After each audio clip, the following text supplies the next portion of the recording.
And good evening, and welcome to another episode of the Acoustics podcast. I'm your host, Editor-in-Chief Ian White.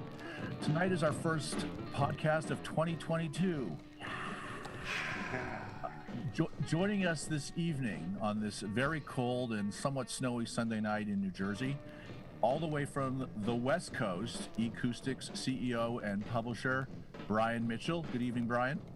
Hi, Ian. Hi, everybody. A little bit of a smaller group tonight, but I think we're still going to have a really good show. We got a lot to talk about.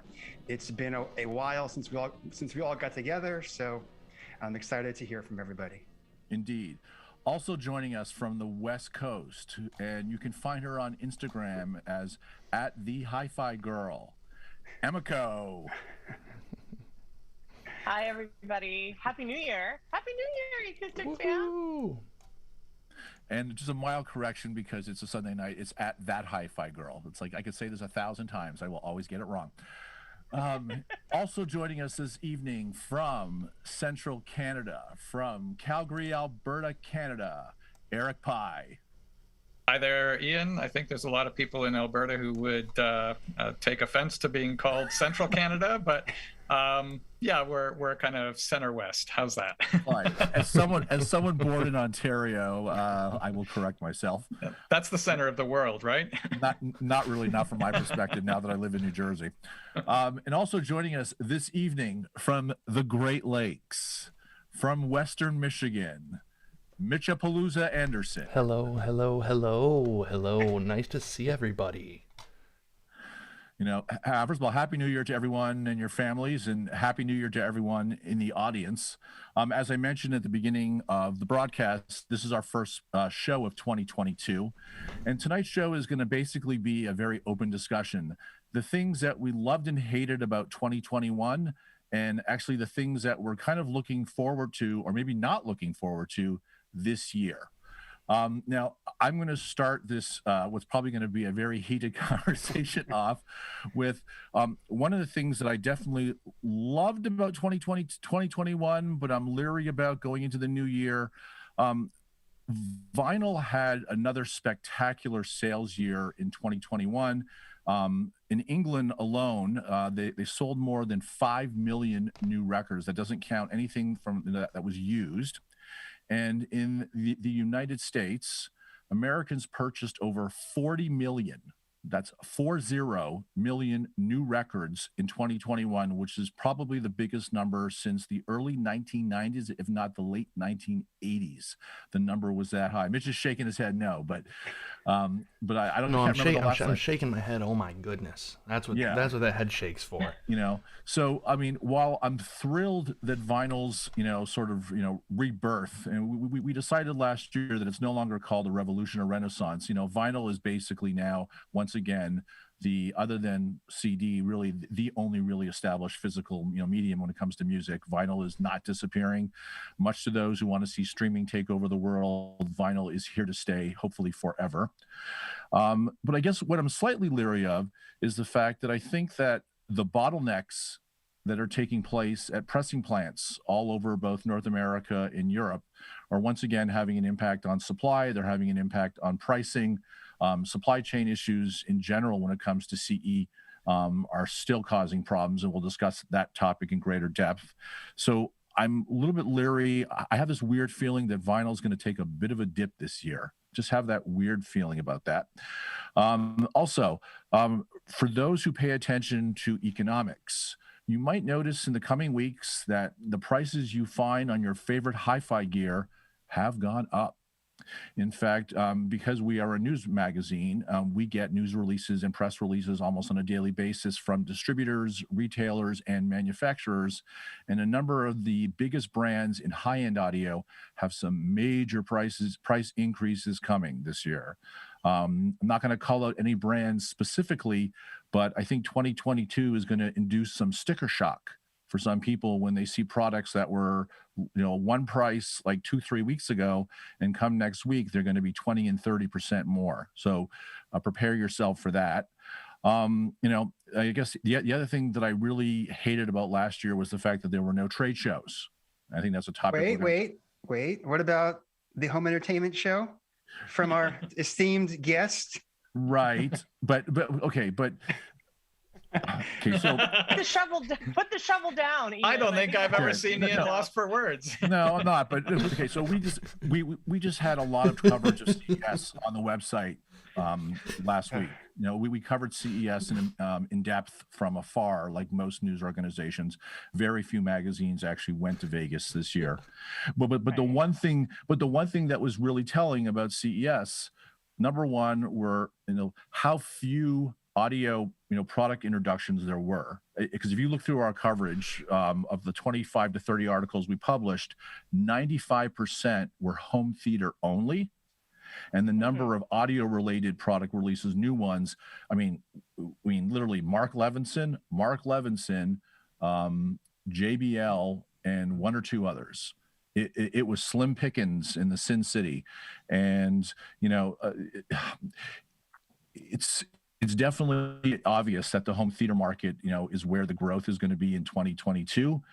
And that's another topic, but CES was so obviously devoid of new and interesting product introductions that it's a little telling about the economy and what companies think what they think is going to happen in 2022. I guess, Ian, can you delineate that a little bit? Because in my head, I've seen a whole bunch of new product rollout from, say, especially pro audio, but there are crossover companies. I'm thinking specifically about RME, for example.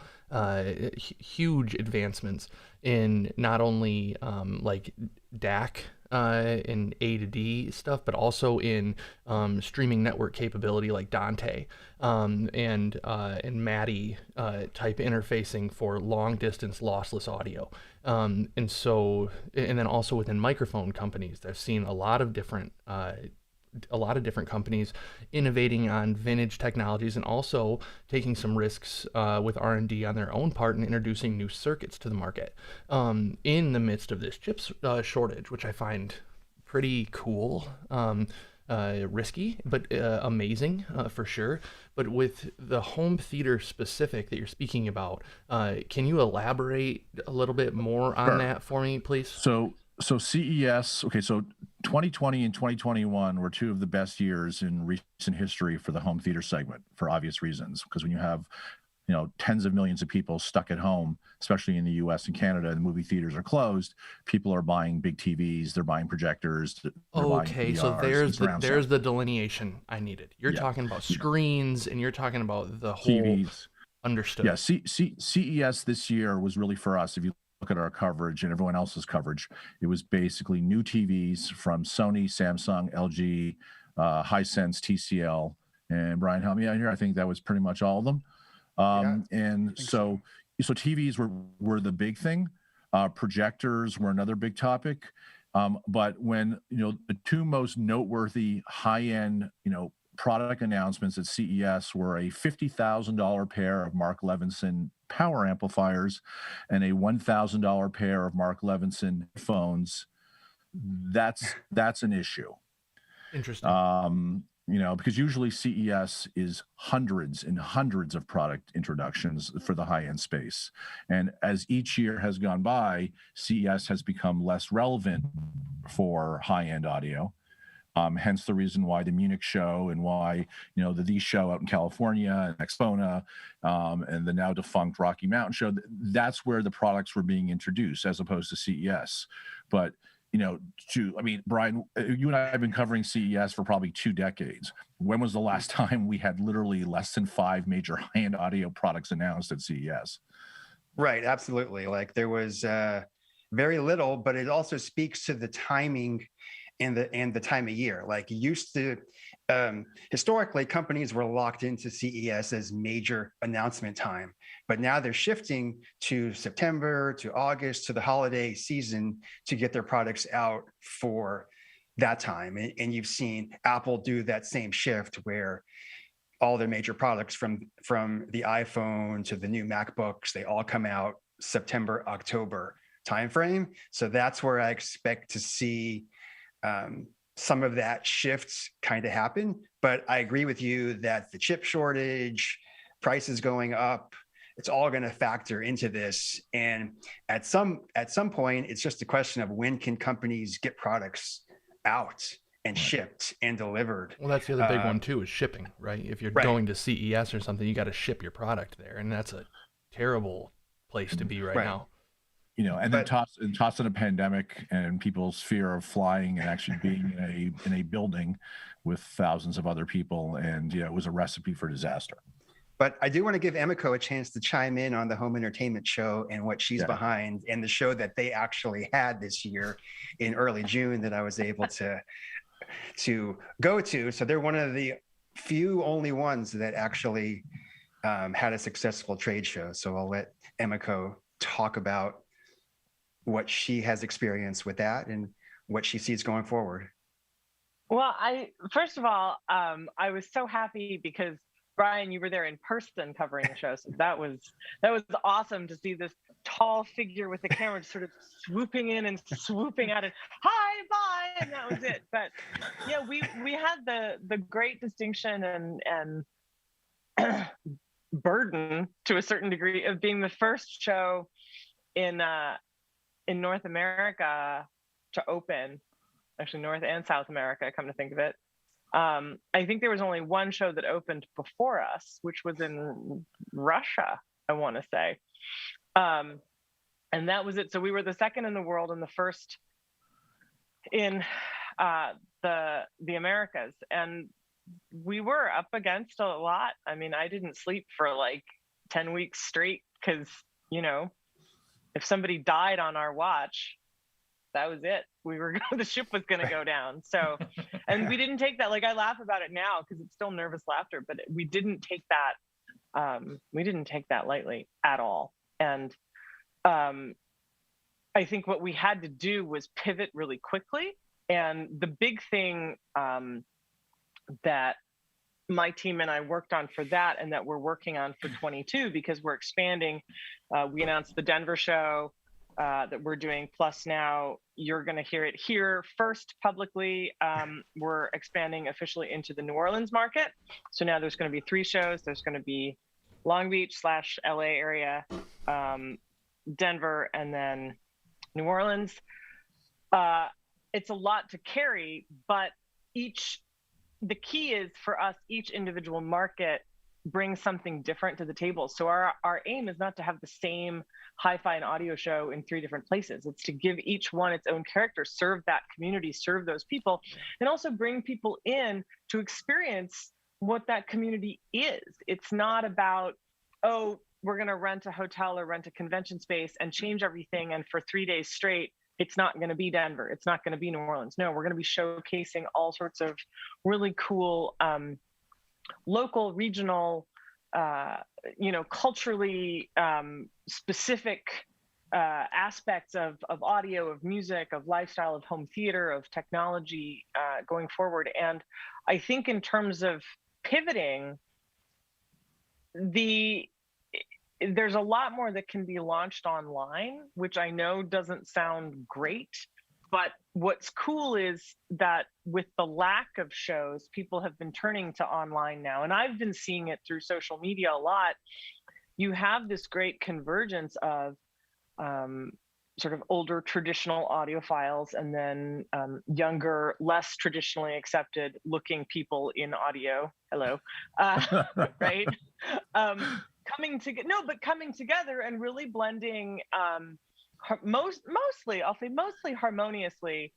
And what's happening now is it's taken the relationship out of the controlled space, right? The audio shows used to be a very controlled space where you would go and you would go for a purpose, and you would go to hear certain things and audition components in the room, and there was a process to it. But now, because that doesn't exist at the moment, doesn't mean it won't be back, but it doesn't exist at the moment. Although Florida's coming up, which should be very exciting, and my fingers are crossed for a successful show for them because we love them. But I think it's really important to get on the boat that things are changing, and they're not going to go back to the way they are, or the way they were, I should say. And that the faster we can all accept that, and the faster we can find celebration in that, the faster things are going to move forward in terms of shows, in terms of product launches, in terms of how people are connected with all of that. And hopefully they will start unloading cargo at the port of Long Beach so everybody can get their stuff. Yeah, I think that's really cool for you to speak about it that way, Emiko, too, because it's also going to show really quickly which brands can hang Yes. in that space, which brands can Right. can jam, like Yeah, totally. who's there for the session, who's which brands are the bass, which brands are the lead instrument, that, and Yeah. which ones are getting booed off the stage and Right. which ones want encore. I think that's Well, this to is that change moment through where that. you're like, you It's don't really have to neat. be able to read the lead sheet, but you got to be able to follow the chart, man. Yeah, That's it, right? I think it's like you just yeah. got to be able to follow the chart. Speaking of So- following the chart, I'm going to use that cool segue. One of the biggest trends of 2021, and I'm going to let Eric take a bow on this one. Our number one section on the Acoustics website, much to our amazement but joy, is vintage audio. And Eric Pye, Jeremy Sikora have basically kind of run with the whole vintage category on Acoustics, and you can find both their columns, Exit to Vintage Street and the Budget Audio Filer on our website. Vintage, correct me if I'm wrong, Brian, but I think vintage audio was our most read section on the website, which is pretty amazing for, considering all the things that we cover on a daily basis. And, Eric, I would love it if you would talk about it from your perspective, because, I mean, you sort of seem to have your pulse on the vintage scene better than most. Well, okay. Thanks for that. Yeah. So I want to tie this into what Emiko said about, kind of community and online and the ability for people to kind of communicate online. And one of the things that I noticed in 2021 was, it was kind of a two-way street. I mean, I ended up getting a lot of equipment in 2021. I got a couple of Macintosh amplifiers. I got an Empire turntable. I got ADS speakers. I got a couple of other things as well. I can't even remember what they were.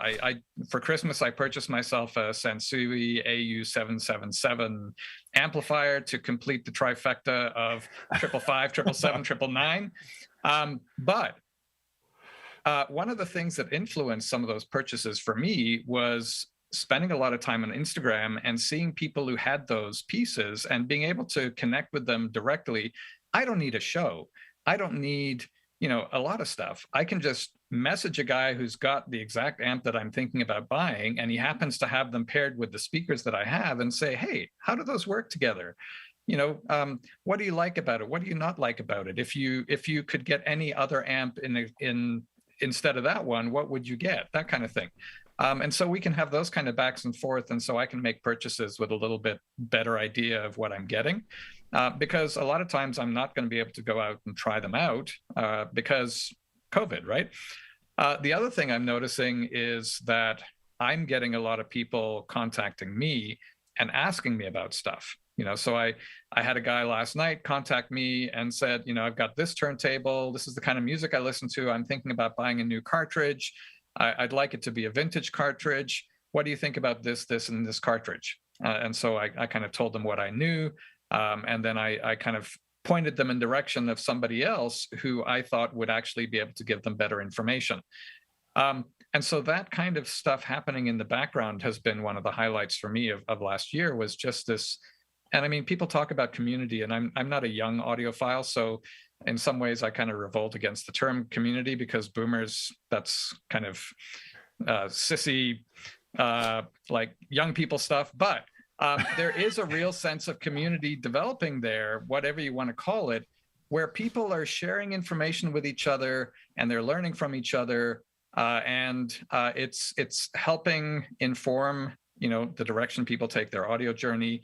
It's helping inform people what music they're going to buy, and all those kinds of things. And that's been really, really exciting for me.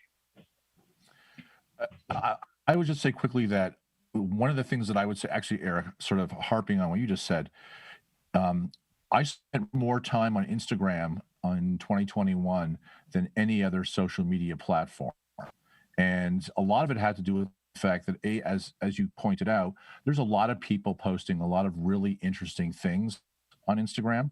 Instagram is by far the most welcoming of all the social media platforms, in comparison to the other, forums and sites that we've been writing about on the site in the last 2 months. And the truth of the matter is that, because of Instagram's visual nature and the fact that, that the community has become really kind of strong on Instagram, I think that has to be a wake-up call to the entire industry, where this is going. I know there's a lot of people that are hanging their hat on YouTube videos. They think that, that right now, like, unless their product ends up on YouTube in someone's hands, that they're wasting their marketing money.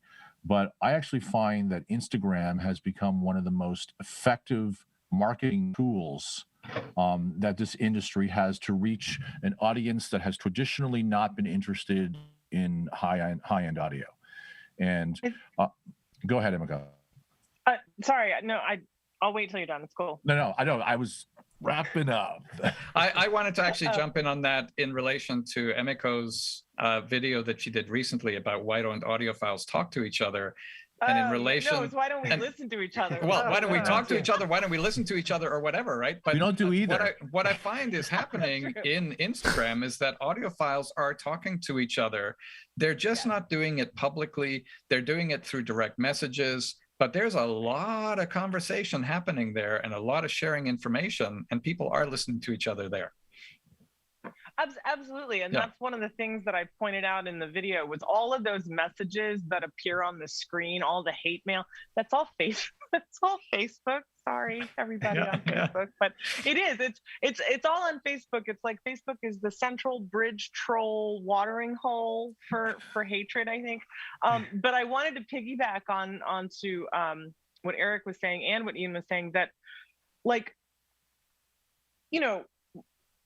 part of what makes this interesting from a show perspective is watching all of those communications going on. Because one thing that, not to harp on the show specifically, but I will, we're small. No, because we're a smaller show, right? We're not like ginormous, but we're the little show that could, and we're the little show that did.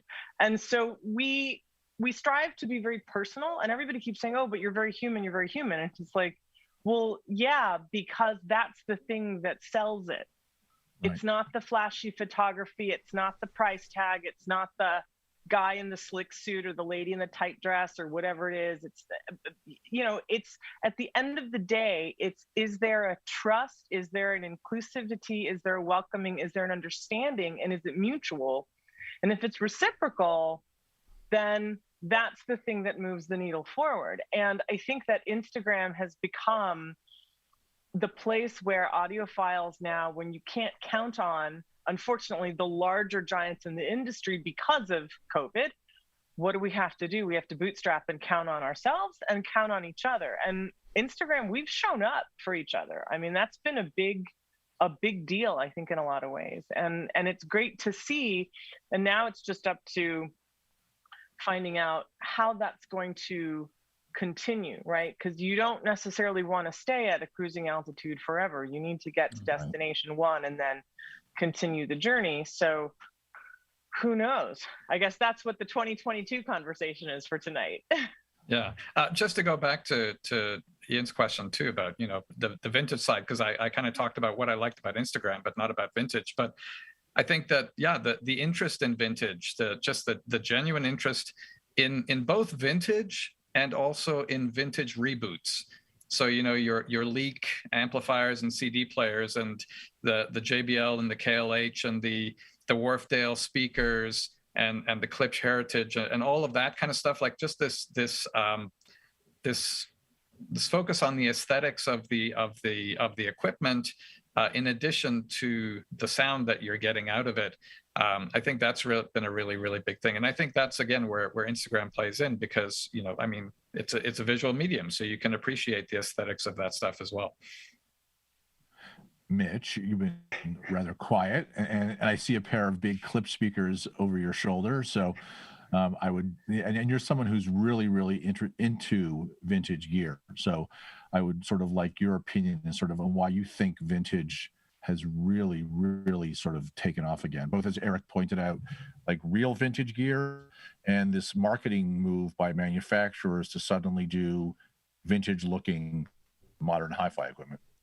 Well, I mean, in my experience, in rural, I wouldn't, yeah, rural West Michigan, um, is that people have, including like self included, have been doing a lot of decluttering or cleaning out of their home type of stuff. And there's more used vintage old equipment at thrift shops and at antique shops and stuff like that than that I've seen recently. You know, they don't last long at all. Right. But within that, I think that there's accessibility to a lot of these pieces, kind of for the first time for a lot of people, especially that are social media savvy.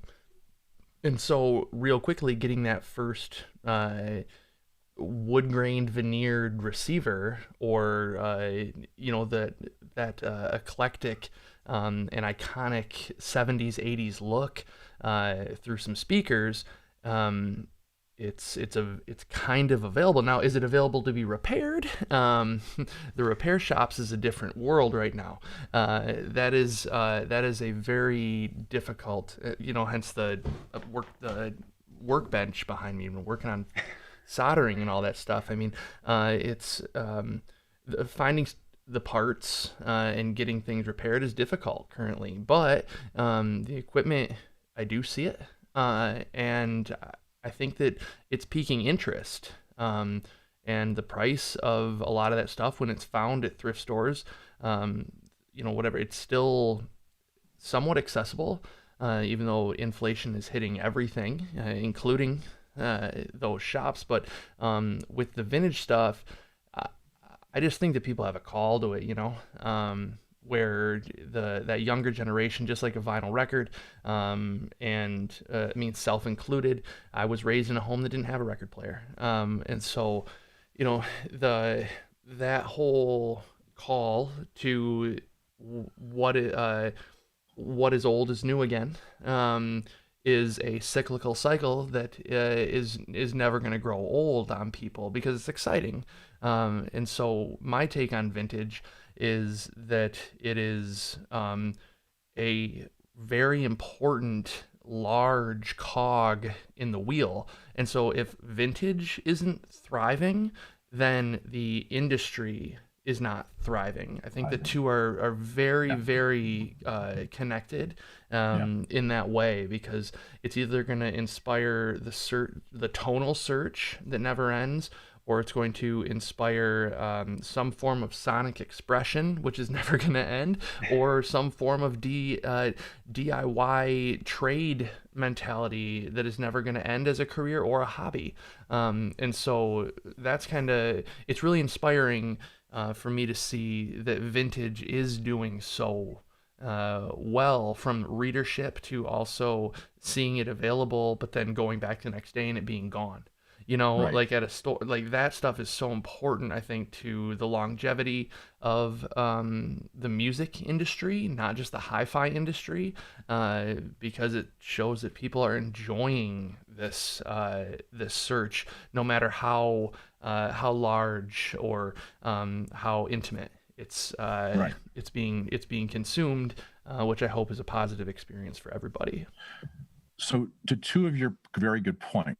So, when I visited Macintosh in the fall, the thing that struck me the most was the fact that the guys who were sitting in the back of the factory working on the vintage repairs were so backed up. It was mind-boggling. It was like, here's this factory with like hundreds of people working on new state-of-the-art Macintosh equipment, but the guys who were going out of their heads because they had such a backlog where these techs in this big room, like it was funny. It's right next to the cafeteria. If anyone's ever been to the Macintosh factory, next to the break room, they have Pull like it up on this your phones, folks. It's next to the cafeteria. So I'm sure Charlie Randall's happy I just gave a layout of the factory. But they have this massive room. What's for lunch? Back of the yeah, exactly. In the back of the factory. And there were just tables after table of vintage Mac gear that was being restored and being repaired. And at one point, I asked one of the guys who was fixing one of the amps, I said, are you backlogged? And he looked at me like, you see those 10 trolleys behind me? Like, those are going to take me the rest of the month or year to get through. And it was insane. So like, obviously, you know, the desire by people who own quality vintage gear to keep it working and to you know, restore it, the interest in that is enormous. But what I also find interesting, and I think Brian will agree with me on this, the home theater industry is going this way. Like, there's this movement to the most state-of-the-art technology and look and feel that it can possibly develop. Mm-hmm. And then like, audio is kind of taking a bit of a turn and trying to go back on the high side to, you know, this vintage look. Because, I mean, let's be honest. I mean, most hi-fi components look really similar. Like I don't find that a lot of equipment is very interesting anymore. But what has sort of made me more interested of late are these new products that are coming out that have kind of a vintage look and feel to them, you know, because it's like, I mean, you can only stare at so many metal boxes, you know, for so long. I mean, especially when you walk through a trade show, you will go from room to room to room to room, and you just see equipment rack after equipment rack of, you know, basically, you know, little boxes made of ticky tacky. I'm doing my little homage to Weeds here, but it's like, it's boring. I mean, like, can we just say it? It's boring, and the home theater industry is trying to make things as, you know, elaborate and state of the art as humanly possible, because, you know, look, if you're willing to spend $1 million on a home theater, you want it to look like a palace, you know, and right. And but I mean, I know people who do that for a living. Right. I know the people who got that industry off the ground, Theo Kalamarakis, guys like that. They created this segment of the CE world. But on high and the level of imagination is like off the charts. The things that people want in terms of their theaters to look at. I've been to a few of his theaters here in New York and New Jersey, and I was like shaking when I walked out. I couldn't believe how amazing these things looked.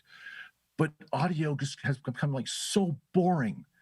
So, and I think that is motivating some of the brands to actually kind of go back in time a little bit, because, you know, younger consumers are looking at this stuff and thinking, almost sounds to me like you're saying that the audio industry is following the streaming industry.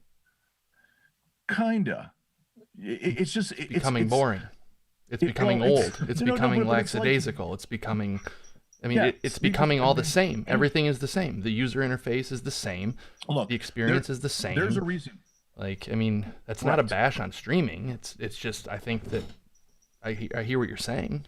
It's homogenized, is what I'm trying to say, and I think that if you look at like the vintage turntables that are really popular, like Thorins and Lynn, like the Yamaha that Eric sold last year, the Duals, the Empires, people are interested in those because they look like something. They came from a time when, like, you know, manufacturing and engineering and the craftsmanship meant something to these people. Like it was like a family heirloom. And I just feel that like a lot of CE has just become so dull. You know, consumer electronics. It just becomes so dull. You know, like it's basically, you know, we're a bunch of robots in a Kraftwerk video. And you know, so it's just, you know, it's something that I've been thinking about a lot. Like as when I looked at what people were reading on our website, and people would write in with comments, and like Eric can respond to this. The questions he gets from people about old Klipsch and Sansui and Macintosh and all these brands. Maybe the industry has it wrong. like I don't know. It's something that's like the last maybe because we've been locked at home for 2 years and we've had too much time to think about this. You know, I'm curious what you guys think about that. Like, you know, just like the experience and how the value that you put on what these things look like and how they enrich or don't necessarily enrich your lives. Well, I just want to say the one thing that I notice on the vintage side is that there you can take a look at the two different consumer groups. You've got the older consumers who, and I see this on discussion groups all the time, you know, they grew up with this stuff, but they couldn't afford it when they were young. And now they can afford it. And now they're going in whole hog on the stuff. And they're just like gleeful. And I'm the same, you know, like I'm gleeful. I'm getting stuff that when I was 20, I was looking through the store windows at and going, oh God, I wish I could have that. And now I'm like, oh God, I have that. Yes. You know, like, so there's that feeling of, you know, you've reached the promised land for the older audiophiles. For the younger audiophiles, yeah, I think there's that, you know, there's that look backwards. There's that look at, you know, a friendlier, kinder time. And there is that design aesthetic where it does look different. And, you know, I've mentioned this on previous podcasts about, you know, some of these older things like barbershops and, you know, straight razors and this, that, and the next thing, you know, fountain pens and journaling books and those kinds of things being popular as well. And so that all kind of plays into that aesthetic of looking back at those times and thinking, wow, that's really kind of cool stuff. And it's still working, or it could still be working. And isn't that wonderful? Because I'm going to keep it from going in the landfill. Yeah, I want to jump in. Oh, I'll let Emiko go. No, please. She's been no. You've been waiting a long time, so I'm going to let you go. So have you. No, it's okay. It's okay. Go ahead. Sure? Yeah. Go ahead. Well, Brian's the most polite CEO in the world. I know. It's slightly scary how polite and kind he is. You know, we just put out an article that we reposted it today on the show. Stereogum posted it a few days ago, that vinyl sales for the first time in 30 years outsold CDs. And that wasn't based on the price per unit. That was based on the number of units sold. And from my perspective, from somebody who is on the younger side and from somebody who's in the music creation side, that sends a tremendous signal. That's not a dog whistle. That's not a secret code. That's a giant blinking neon freaking sign that says, woohoo! Because what it means is, and the biggest sellers have been really like the pop style, more of the popular, right? Like Olivia Rodrigo, Adele, Taylor Swift, people that I think there are some audiophiles that live under the bridge that are going, right now, grass. But the fact of the matter is what that says, West Side, right. What that says is that younger people want to spend money on something good, something tangible, something that belongs to them, something that can express their unique character as a human being. And you tie that in with vintage sales for audiophile and hi-fi components, plus on the women's side and on the men's side too, vintage fashion is taking a huge leap forward, right? Vintage cars, there's all these, like, now people are having these, I see this on TikTok. I shouldn't be on TikTok as much as I am, but people have these, in some places they're doing it in person, other places they're doing it by Zoom. They're having like these vintage candlelight dinner parties. I mean, what I'm saying is this idea of throwaway consumerism has been thrown away. Thank goodness. And there's a whole mass of people that are now counting on looking backwards to go forwards, not because there's anything wrong with right now, but because, Ian, like you said, we have been at home for 2 years, by and large, right? Most of the time. And guess what? We don't have to Zoom to work 9 to 5 every day. Don't have time to think of what I really want to be. Oh, I'll be that tomorrow. Oh, one day I'll get there. No, I can get there now because the rest of the world has slowed down. And what a wonderful awakening, or reawakening, I should say, that is for humanity. That it's going across I mean, because I talk to producer friends of mine in the industry, like really high level Grammy award winning producers that talk about how they're now being asked to record more on analog again, and how a lot of the record companies are allocating record deal budgets to go to vinyl pressings. I mean, this is huge. This is not a flash in the pan, oh, it's here today, gone tomorrow. I mean, this has been rumbling for a while, but it's here now. And how beautiful it is that that gets to tie in with the hi-fi community and the vintage community, and it's all coming together in this wonderful harmonious mix. Yeah, I think it's pretty fascinating, though, that we've been talking about vintage audio so much as to a look back on what happened in 2021 and like how that has dominated our conversation tonight, which is also good for vinyl, which also speaks to the vinyl comeback, which we've already talked about. But at the same time, I don't want to pivot us into the headphone space. That's been another huge change, especially in the true wireless earbuds, AirPods. For most people, just call them AirPods. That space is another exploding area where every week we get a new company that comes out with a new true wireless earbud. And it just speaks to, I think those are younger people buying those. I don't think that's an older generation are purchasing these. I think it speaks to younger people buying.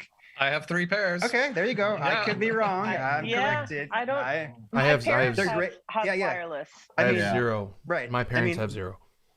Okay, so I'll let go ahead, Ian. So okay. So the business projections for the wireless headphone space for the year 2027 is for the category to be $27 billion. And for those who don't know the economics of the high-end audio industry, in its wildest dreams, high-end audio will never even be 10% of that, like maybe ever.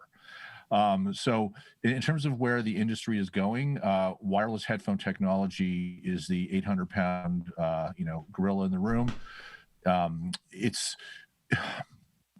I think obviously as the technology evolves, they announced Bluetooth aptX lossless in 2021, but really it hasn't really started to appear yet in any technology. It will. I mean, it's definitely going to happen. But the whole thing is, though, because the difference is because we are all tied like slaves to smartphones, there's really nowhere for that segment to go but up, because let's be honest, raise your hand if you don't own a smartphone. For those who have children, raise your hand if your children don't have smartphones. Okay. Well, okay. He's a little young, Mitch. I'd be a little concerned. I'm just following the rules. Mine's going to be 12 this year, and he doesn't have one. Okay. So, but I would say that's rare. And so we live on a planet where within 5 years, there's going to be an excess of probably 8 to 10 billion wireless phones, wireless smartphones and tablets. So that's more devices than there are human beings on the planet. So it's no wonder, that wireless headphone technology in terms of how the segment is going to grow is going to take off. I mean, it's just the way that right now it's already a multi-billion-dollar, category, and the fact that, and like Mark Levinson, kind of waltzed into CES with a $1,000 pair of, Bluetooth, Wi-Fi enabled headphones. And we kind of mocked it in our show coverage because there are very few $1,000 Bluetooth headphones. Hi-Fi Man came out with one a few years ago that I actually have, the Ananda BT, and they had to lower that price like really fast because consumers were like, $1,000 for a pair of wireless headphones? Are you crazy? So we'll have to see how Mark Levinson does with that.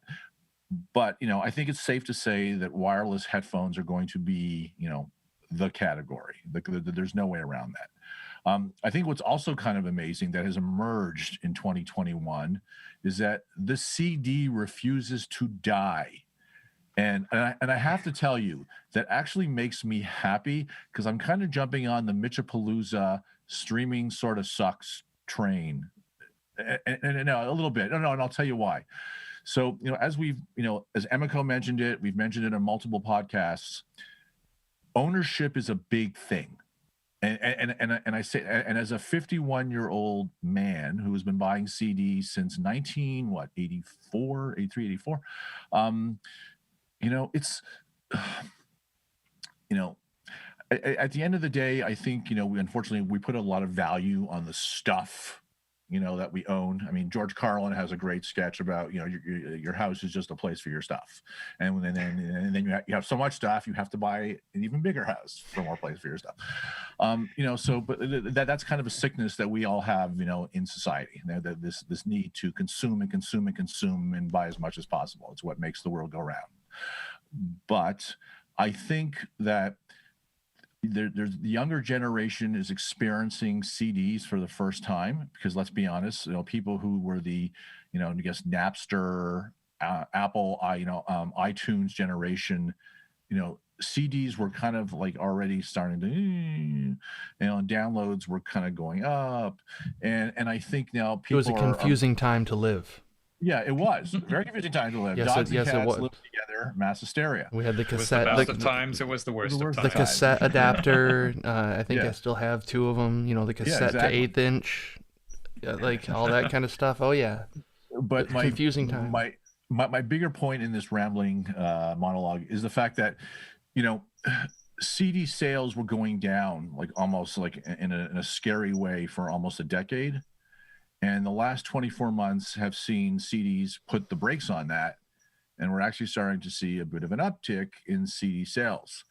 And, and if you look at sort of a lot of the stories that have been coming out in the hi-fi magazines, especially us in the last 3 months, I mean, our lead story today was about Riga's new, CD player.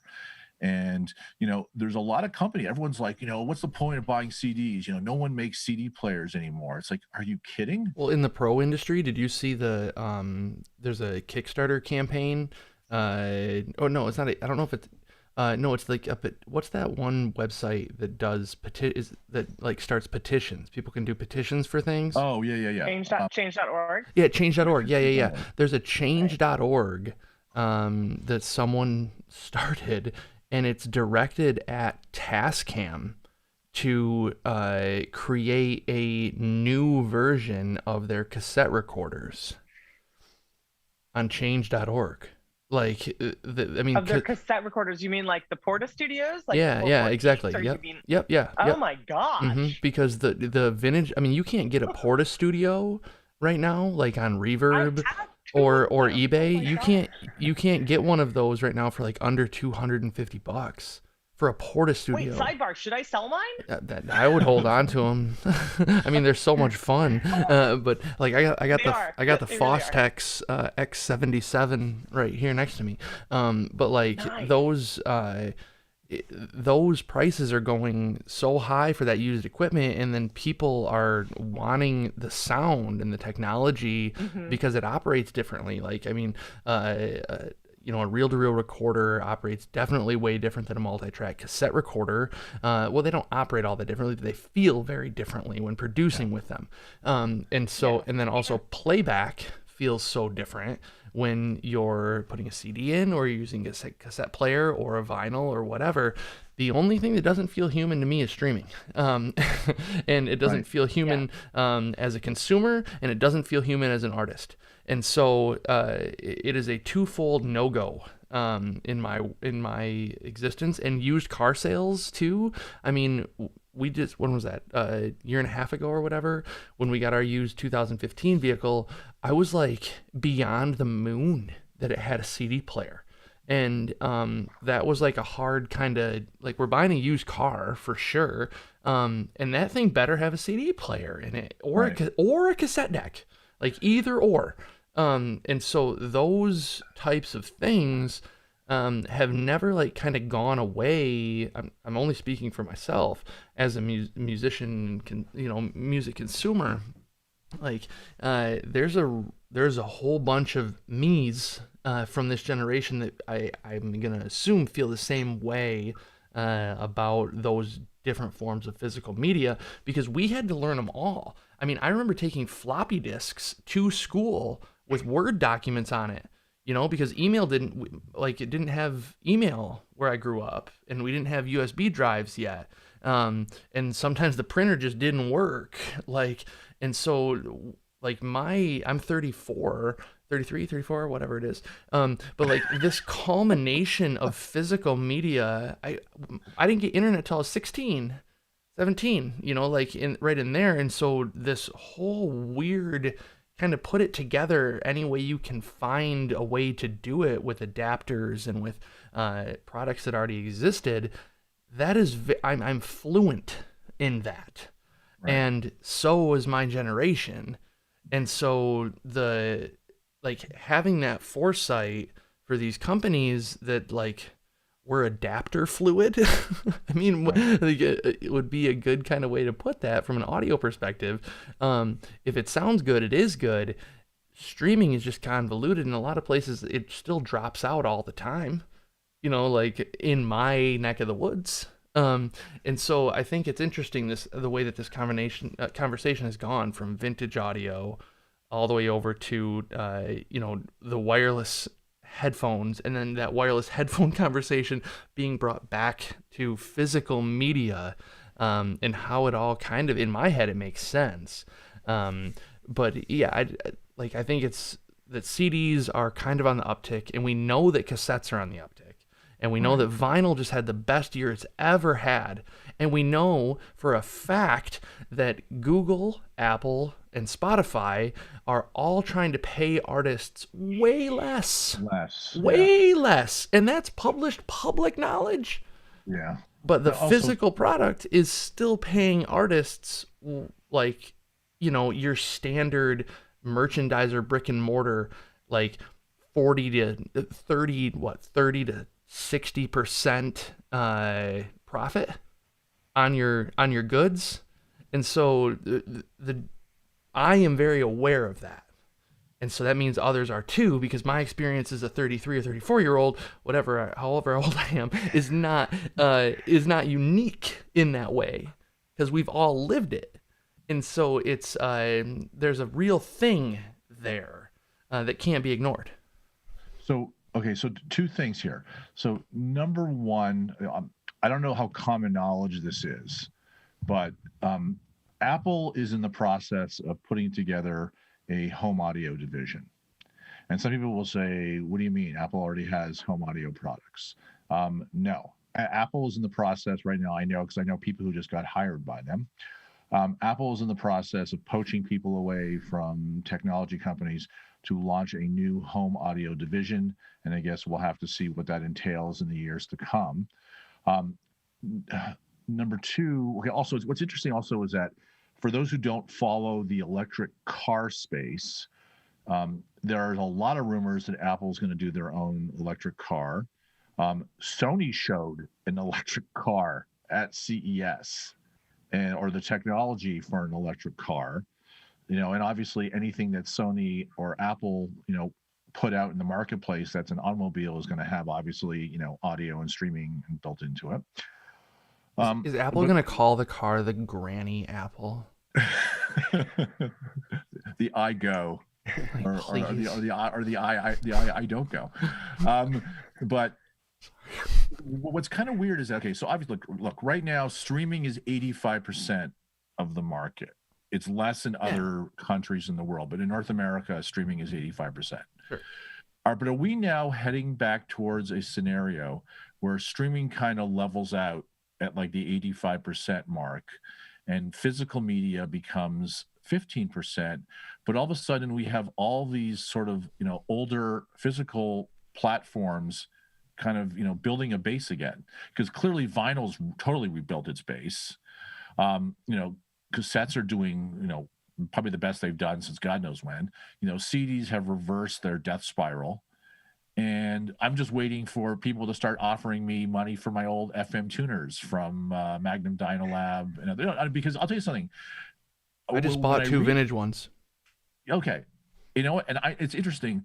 If you go on any of the major used high-end audio retailers, companies like Sci-Fi Audio or the Music Room or some other places, Audio Classics, who really focus on Macintosh vintage gear, the FM tuners, that sort of like, the old Marantz FM tuners, the Magnum Dynalab, the De Zuccheras, those things sell for so much money. It's like, oh my God, these are like, I mean, the FM reception where I live here on the shore, even though I'm like, I really have line of sight, you know, to Brooklyn. It's like those tuners now sell for thousands. You could buy a high-end system for what some of those FM tuners sell for. Well, didn't Macintosh just come out with one 2 years ago that retails for like $7,500? It was there because they had a really high-end tuner for a while, and then they did a revamp of it, and it was like $7,000 or $8,000 for an FM tuner. And that was sweet to see. I think you're correct. Never tried it, but it would be sweet to see. Like Eric, do you have a cassette? Do you have cassette capability in your system? I have a cassette player upstairs that I got from my mom. I haven't plugged it in yet. Cassette is probably not one that I'm gonna get back into, but I have 2 CD players. Okay. Yeah. Emiko, do you have your CD player rigged in? I do. I've got more turntables at the house that I know what to do with. I've got a Marantz CD player, and we do have a dual cassette deck here. I just made a reel about it the other day on my Instagram page. And if you want to go hella vintage, I've got the 1914 Victrola gramophone too. So I saw that picture. That was cool. Just saying. And nobody's talking about 8 tracks, by the way. For good reason. For good reason. Come on. No, I know. But next. Actually, I just had to throw that in there. I have a funny 8-track story. So when I was a kid growing up in Toronto in the 70s. 3 minutes. Okay. So no, it's kind of funny. So, you know, my grandparents were Holocaust survivors, and, you know, they didn't own a stereo. Like I don't ever remember them owning a stereo.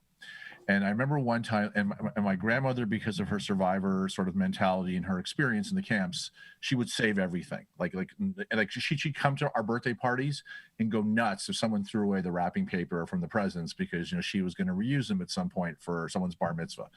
I remember one day I went into one of the drawers in their dining room, and I pulled it open, and there was like 38-track cassettes. And I was like, and I didn't know what an 8-track was. I didn't remember, because I was young, and I don't remember. My parents didn't own an 8-track machine, and she had like the Jazz Singer and Saturday Night Fever and Donna Summer and all this stuff. And I looked at her and I was like, you know, Booby, like why do you have this? And she was like, oh, it was a garage sale, somebody, and he told me it was good. And, you know, so she, like, very thick Yiddish accent, well, Polish Yiddish accent. And she bought like this box of 8-track cassettes. Like, and I said to her, but do you even own an 8-track player? And she looked at me like, I don't know these things. but it was like, no, but it was, I don't think that they ever bought like an actual stereo to play them on, but it was old. And to her, old meant it was good and it had sentimental value to somebody. Yeah. Just my story on that. Yeah, I want to kind of wrap up everything that we're saying. I know we're getting towards the end of our time, but it's, I mean, it's back to the scarcity, the nostalgia, the design, iconic design. That's what's coming back. That's what is interesting to people. Like Ian was saying, a lot of the new stuff just doesn't look that interesting.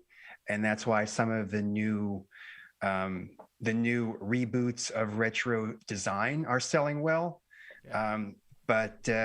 Yeah, I mean, it's an exciting time in this industry to watch some of this come back. You know what's coming back? In the words of Jimmy Carter, inflation. That's what's coming back. You know, and I'll tell you something. That is going to play a big thing this year. And anybody who thinks that inflation is not going to affect, like we were kind of joking, sort of off camera before we started about how expensive groceries are in our local, you know, parts of North America. But I can tell you that I won't name the brand, but a particular high-end audio brand that I like a great deal. I've owned a number of their products over the years. They're a European company. They sent me their price sheet for 2022, and I compared it to the one they sent me like a year and a half ago, and I was like, almost like my mouth was open reading the difference in the prices. And I wrote the distributor and I said, you know, is it just inflation? Is it shipping? Is it supply chain? They said it's everything. and they said that consumers better just accept the fact that prices for hi-fi gear are going up. So like if you go online, like in a week or two, as February kind of rolls in, and you see all these products that we've reviewed and other magazines have reviewed, and you see the price is totally different than what we wrote in the review, those are like literally like sudden changes that are being implemented at the end of this month. And, it's not the fault of anybody in the industry, it's reality. No, that's a very good point. If there's something that you want to buy and you've been holding on to not purchasing, buy it now. Like I'm getting emails. Can you change the price in that article because you have the wrong price in there now? And it's like, it's definitely happened. Prices are going up. So if you find something and it's in stock, which is also harder and harder to get, definitely vinyl record industry too. If there's a new record you want to get it now. Well, just very quickly, Eric has a great piece tomorrow on the site about the Miles Davis UHQR release. And my understanding is they sold all 25,000 copies already. Yep. That's crazy. Yeah. At $100 a copy, I think. 100 or 150? $100. Wow. Yeah. Wow, I'm interested to see, I kind of mentioned it in the article. Rumor has it that there may be a double 45 RPM version of the UHQR coming out, because the one that's out now is a 33. I'm interested to see what the price will be on that if it indeed does come. Insane. Because Analog Productions has raised their prices. I hear rumors that a lot of the other audiophile vinyl pressers will be raising their prices as well. So, buy the vinyl too. This is a smoking chat, everybody. Yeah, which only proves my point when I said at the beginning that I thought vinyl would experience a slowdown at some point this year. Look, supply and demand, and the truth of the matter is, consumers will only buy something, up to a point. So it'll be interesting to see how this plays out. Hey, I'm gonna go queue up some outro music. Sounds good. Coming up from us in the next week or two, we're going to have a CES 2022 sort of roundup of all the things that we covered at CES, and we're also going to be doing a show about the state of the headphone industry with our headphone editor, Will Jennings. Will has done an unbelievable job. I think he did almost 50 or 60 reviews in the span of like 6 months, which is like unbelievable. So that's coming up as well. Also, follow everybody on Instagram. Super important. That Hi-Fi Girl. Eric, your thing is so long sometimes I can't remember it. It's Audio Love YYC. Yeah, so Calgary. So YYC is the call sign for Calgary, Alberta's international airport. Mr. Palooza Anderson behind the glass once again, coming to us from Muskegon, Michigan, where it's probably a lot colder. 1 degree, baby. Nice. Yep, Fahrenheit.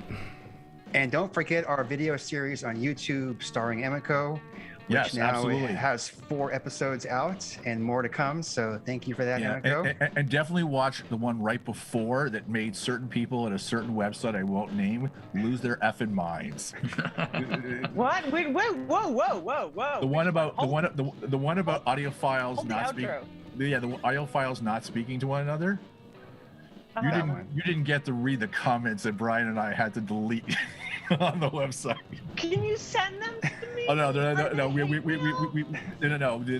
horrible ones we delete, but the ones are people that are hate filled. Can you just write me a synopsis? I don't love hate mail. I don't want to get hate mail. Please post the synopsis publicly. Yeah, right. But what's obvious though is that you struck a nerve with somebody. Ooh. Hey! Thank you to Arc of All for the intro and outro music. Ian, take us away. This is another Acoustic Podcast. Yes, and I want to thank everyone for joining us this evening on YouTube, and you can listen to our podcast on both the website and Spotify and all the other major streaming platforms.